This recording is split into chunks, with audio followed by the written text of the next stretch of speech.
Welcome everyone, Camel here with the Magicka Nightblade DPS build for PvE Summerset. I'm on the Summerset PTS, so keep in mind that everything on this build is in like a quote-unquote like prototype or like beta sort of thing. I'm putting this out here for people who are interested in what Summerset brings to the table and what classes look like in their builds, etc. in Summerset on the PTS, but all this can change. I don't think anything will change drastically, and it should look pretty similar to the final build once the actual DLC comes out, but just keep in mind that this is not final. Magicka Nightblade in this patch gained a lot of DPS from inherent changes to Magicka. It had 2 nerfs as well, but these nerfs are pretty minuscule compared to how much damage we gained. This is still in contention with Stamina Nightblade and Magicka Dragonite for the top DPS in the game right now. This is by far and away the strongest ranged DPS though, and it competes with the other 2 for the strongest melee DPS.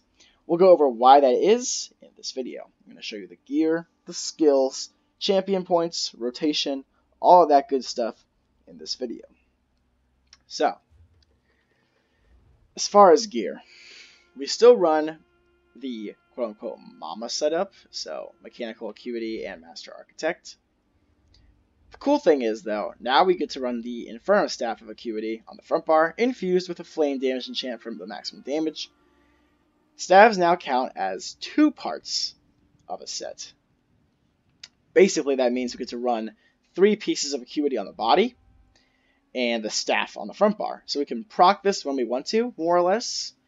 And we can run a monster set in place of a 1 piece, which we had to do usually. This gives us another DPS increase, about 2 to 3k more than we originally had. It's pretty nice. Zon for melee, Vulcan Scoria for range. The VMA Inferno Staff, we run Nirnhound with poisons, damage health IX. This is still very nice damage. You wouldn't want, none of like the staff changes change this place. The place of the VMA staff in the meta.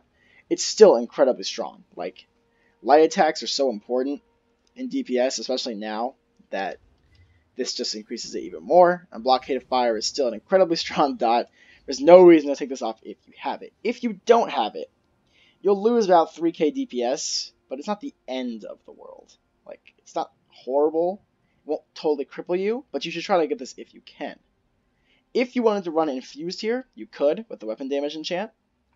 It's about 1k DPS less than Nirnhound Poisons, though. Just keep that in mind. Master Architect, I've discussed why this is so great in the Dragon Bones build, but I'll go over it again. Basically, when we use an ultimate, we gain Major Slayer. So Minor Slayer is the passive, it's always there. So 5% damage more to dungeon and trial monsters, but Major Slayer is something we can proc. For 10 seconds, we get increased damage to dungeon and trial monsters by 15%. That's a lot. So when you stack that with Minor Slayer, that's 20% more damage for 10 seconds. The reason this works so well is because we have Soul Harvest, a 70 ultimate cost. We also get this back really fast thanks to Siphoning passives. We get 20 ultimate when we drink a potion. And we get ultimate whenever we use a Siphoning ability. Basically, we get this back very quickly. It also gives us 20% more damage against that target. So, when you stack this with the damage it already does, which is pretty decent, the cost, and Master Architect, we get 40% more damage for 6 seconds, and 20% more damage for the full 10 seconds. That's a lot. So when we're parsing or fighting a boss, this is the ultimate you'll use more often. You can start the fight with Fiery Rage, the Destruction Ultimate, but for the sustained fight, we use this. This gives Magblade and Stainblade huge bursts, so keep that in mind. Moving on to skills, Force Pulse are spammable. Now, last build I showed for the Dragon Bones, I had a Force Pulse here too. However, back then, a lot of people would have probably ran Strife instead. It had a lot less cost, so it was easier to sustain. It healed you, and it proc Siphoning passives for ulti generation. However, it always did less damage than Force Pulse. So back then it was kind of a utility sustain versus raw damage kind of thing. And now it's the same thing, but sustain is out of the question because now they cost the same. This has turned a lot of Magblades off from Funnel Health or Swallow Soul because you just get less damage than Force Pulse, and they cost the same. So the Sustain is not better with Funnel Health now. Now Sustain is equal, Force Pulse is more damage, this is more healing and utility. Ultimately, in a real trial group with real healers, you don't need Funnel Health. It's nice to have, like it is an extra healing, it's pretty decent, but Force Pulse does more damage. It's not a huge difference, but I'd recommend running Force Pulse. Impale, this is our Execute. It's so freaking strong now, thanks to some glyph or trait that's changed on our jewelry, which I'll get into in a bit. We use this at 25% or below, and it is super strong. Crippling Grasp, decent dot. Keep this up. Inner Light. We get Max Mag increased by 5%, which turns to 7% thanks to passives from Mage's Guild, and we get Minor Prophecy. Very nice. We can also activate this for Empower, which gives us more light attack damage, but it's ultimately not worth it and hurts your sustain pretty badly. You can start the fight like this if you really want to, but it's unnecessary and I usually don't. Merciless Resolve gives us Minor Berserk, which is important, but most importantly is we get to fire the Spectral Bow. When we get 5 light or heavy attacks, but it's going to be 5 light attacks thanks to our sustain ability, we get to fire a Spectral Bow for a lot of damage. This is like our main quote-unquote burst spammable type thing. You get about 8 bows in a 3 million dummy fight, and they all do like massive damage, like upwards of 60k. So it's important to keep this up. Fire Rage, use this in like a AoE situation. If you have to kill a lot of trash mobs, this is the ultimate to use. It's also a good way to start the fight for some big burst damage. Blockade of Fire, we talked about this. Twisting Path is extremely strong. It's still a strong dot, but it lost some of its damage. But it's still very powerful. It's basically in line with Crippling Grasp, so it's important to keep these 3 dots up all the time. They're all just dots though, so not too much to say about them. Harness Magicka, this is a big shield. You want to use this when incoming damage is like an assured thing. If I know the boss is going to hit me very hard, you got to press this. Sometimes you got to press this and block. It makes you a lot less squishy. However, keep in mind, this is extremely costly. It's like 4k Magicka, which is almost twice as much as Force Pulse. So we don't want to use this like too much. Only use this when you know damage is incoming and you won't survive if you don't press this. Like, the healers can heal you through most stuff, but if you know you're going to die if you don't press this, then press this. Inner Light here, this is nice for, like, again, more Magicka, but we can also change this for, it's kind of a flex spot. We can put either the Fighters Guild Rearming Trap here, where we're melee, or Vestigic Skill Line, which I haven't unlocked yet, version of Minor Force, which is a Magicka ability. The reason I still like Trap a bit more, though, is because it doesn't cost Magicka, it costs stamina, which helps her sustain a little bit. So if we're in melee range, I still recommend using this, but if we're out of range and like we can't get to the boss for some reason, use the Vestigic Skill Line version instead. I think both of these give more damage than Inner Light here. It's not like a ton more, but it's at least 1k more. So I'd recommend running one of these two. Siphoning attacks gives us more sustain and 4k Magicka when it ends, which is a lot. It also gives us more health. This is important to keep up. I basically already covered Soul Harvest, but make sure you use this whenever we're parsing or fighting a boss for the whole fight. You start with Destro ulti, you continue with this though. This is really important. It procs Major Slayer, it's very strong. Okay. Champion points. 31 Spell Erosion, 42 Elemental Expert, 64 Elfborn. We have a lot of critical damage because of Acuity. It's important to have this very high. LE Expert, a lot of elemental damage, and erosions where it should be. 59 Master at Arms, 45 Thaumaturge, and 9 Staff Expert. We have more direct damage than AoE, and damage over time damage. So it's important we have more into Elfborn and Master at Arms than, say, Thaumaturge. Staff Expert, we have 9 here because light attacks are a big part of our damage, and it's nice to up the damage a bit on that.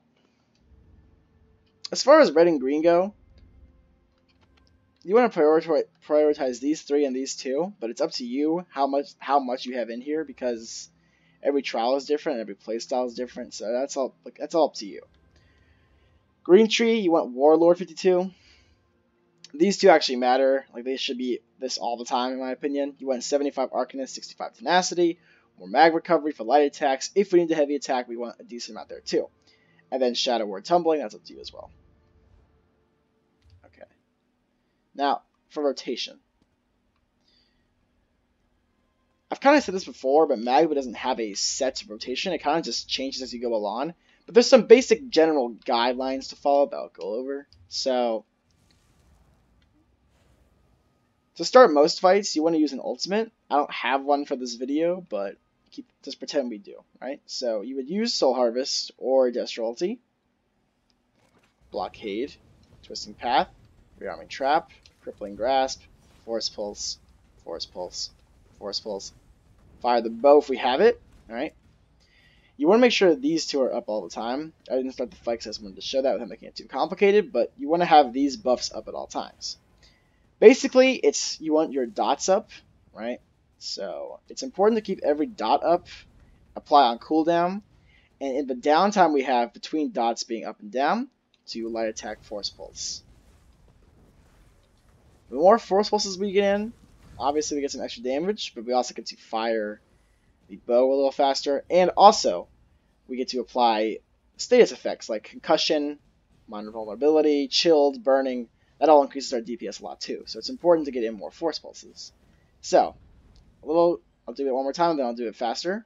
Light Attack Blockade, Light Attack Twisting, Light Attack Trap, Ulti, Light Attack Fire the Bow, Light Attack Crippling, Force Pulse, Force Pulse, Force Pulse, Fire, reapply. My dots fell off because I went slow to show it easier, but if you went fast, it would look something like this.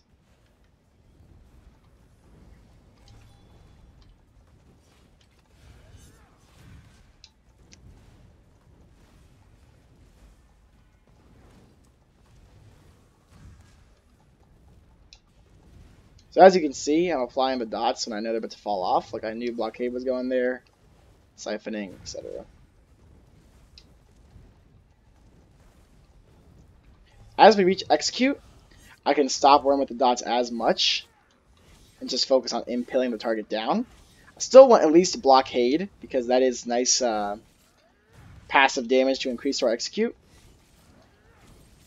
Basically, make sure to figure out when your dots are going to reapply or need to be reapplied. Reapply them. Force Pulse in the downtime. When it's Execute, you can drop a couple dots and just start using Impale, because that will give you more damage overall. I'm going to show you a Parse to show you the kind of damage we can hit with this class. Alright, so 51,904 DPS. That is a lot. Like, that's the highest I've hit on the PTS so far with any class solo. A couple things to consider, though, is most of the time we hit 50k on average. This was like an above average Parse, but you can hit a consistent 50k DPS with Blue Food. I'll go over the two foods and why both are different for different things and how the DPS is impacted by that. But with Blue Food, you can expect a 50k consistent DPS. However, on a 3 million dummy, it's a little burstier than, say, on the 6 million or on especially the 50 million, etc. A real trial fight won't go down quite like this. So our DPS is probably more in like the 48k range on a longer fight. I'm just showing you this to show you the kind of damage you get. It's not to say that 52 is your constant DPS like all the time in a trial scenario. It's probably a little lower than that. But Magblade still has crazy high damage compared to other classes and is easily among the top. So, first of all, light attack. 13.987 DPS. So basically 14k. That's just light attacks. That's how freaking strong they are now. It's 26.9% of our DPS. Old Parses and Dragon Bones, this is more like 10k. So we basically gained 4k damage on light attacks. It's a ton. After that, we have Assassin's Will. 10.4% of our DPS. These are some strong procs. Like, you want to make sure of his fires. As you can see, our average was like 40k and our max was 63. We had 8 hits. Acuity gave us a lot of crits, so we had 63% crit ratio. This accounts for most of your damage outside of light attacks, so you want to make sure you fire these as often as you can. Blockade of Fire was very, very strong indeed. 9.3% of our DPS. Almost as strong as Assassin's Will, so you want to make sure this stays up. Impale, With just 5 hits, it was 8% of our DPS. That's so crazy. 62.8 max hit, 48 average. So strong. You shouldn't need that many of these to disperse of a target. Zahn was a good amount of our damage. If this was Vulcan, it maybe be like 1k less at most. Crippling Grasp, actually a little stronger than Twisting Path here. So as you can see, Twisting Path took kind of a hit, but they're both still pretty strong. Like they're almost as strong as Zahn. Fiery Rage, Charge Weapon Poisons. Ultimately, Force Pulse wasn't as big of a deal, but basically Light Attack, Assassin's Will, Blockade, Impale are priorities. And all the dots too. 52k DPS is a lot, like it's a ton, but expect 50k usually. For buff food, like just to talk about this, if you ran Witch Mothers, which helps you sustain a lot more, I actually will like run this pretty often in a trial.